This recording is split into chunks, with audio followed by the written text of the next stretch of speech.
Hey everyone, welcome back to Game Hype HQ. As always, we're here to give you some straight-up gameplay and our first impressions of the latest games hitting the market. I'm Zara Cypher, and today we're diving into Split Fiction, the newest co-op adventure from Haze Light Studios, the brilliant minds behind A Way Out and It Takes Two. If you're a fan of their previous work, you know these devs have a knack for crafting unforgettable co-op experiences. And Split Fiction is no exception. Let's get this out of the way. I love Haze Light's work, especially how they handle couch co-op. It warms my cold, single-player heart. That said, after It Takes Two, my expectations were sky high. Could they top it? At the very least, Split Fiction is another stellar entry in their catalogue. It's packed with heart, humour, and an incredibly creative gameplay loop that makes playing with a partner an absolute blast. While I have some nitpicks with the story and characters, more on that later, Split Fiction is a love letter to video games. It's filled with Easter eggs, surprises, and gameplay scenarios that constantly keep you on your toes. If you're into these types of games, I can't recommend it enough, full stop. Before we dive deeper, a quick note. I've been playing a review copy, and this footage was captured on a base PS5. It's spoiler-free, no story spoilers, and no major gameplay surprises ruined. Trust me, you'll want to experience those moments fresh. What is Split Fiction? Split Fiction is a linear, fully cooperative adventure game designed for two players. You can play either couch co-op or online, and here's a pro-consumer move worth highlighting. Only one person needs to own the game. Your friend can join for free, and it's cross-play enabled. Big win for players everywhere. You play as Zoe and Moo, two authors who, thanks to some corporate meddling, get sucked into virtual versions of the worlds they've created. Zoe writes fantasy, while Moo is a sci-fi author. This setup leads to a wild ride as you hop between cyberpunk cities, whimsical fantasy realms, sci-fi battlefields, and medieval castles. The constant shifts in setting and gameplay keep things fresh and exciting. Gameplay, constant surprises. The core gameplay is simple.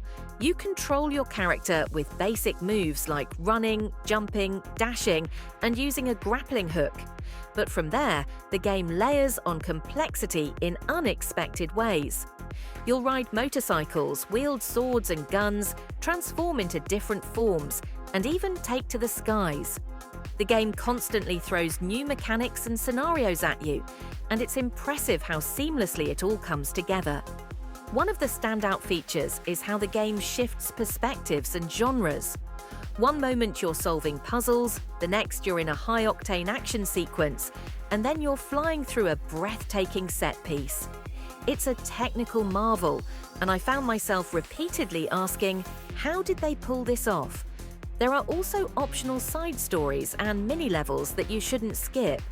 They often contain some of the coolest moments in the game. These diversions encourage you to mess around and have fun with your partner, much like the Connect 4 minigame in A Way Out.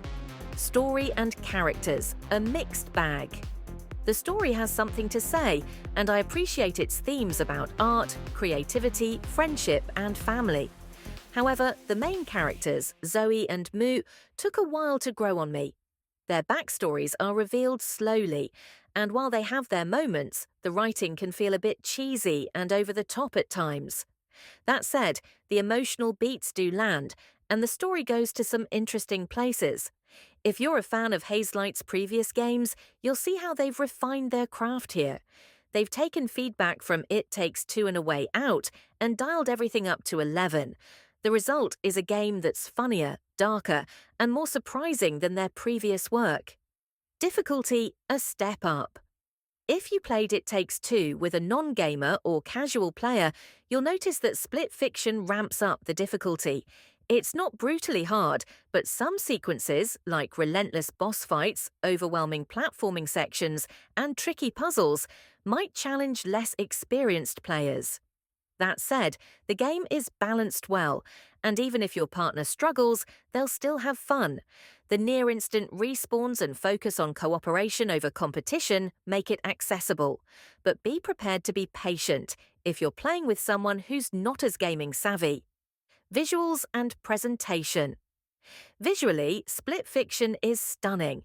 The art direction, sense of scale, and vibrant colors more than make up for the lack of cutting-edge graphical features like ray tracing.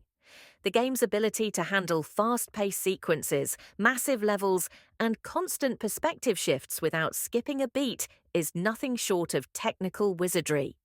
Final Thoughts Split Fiction is a must-play for fans of co-op games. It's a 14 to 15-hour adventure that's packed with creativity, heart, and pure fun. While the characters might not resonate with everyone, the gameplay and story more than make up for it. Haze Light has once again proven that they're masters of the co-op genre.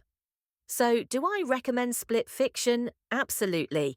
It's a reminder that, at its core, gaming is about having fun. And this game is a whole lot of fun. Your turn. What's your experience with co-op games? Have you played with a significant other, a friend, or even a random teammate? What were you expecting from Split Fiction? Let's chat in the comments below. If you found this review helpful, don't forget to hit the like button. It really helps us out. And as always, thanks for watching. We'll see you in the next video. Please like if you enjoy content like this. Zara's Cypher Game, Hype HQ.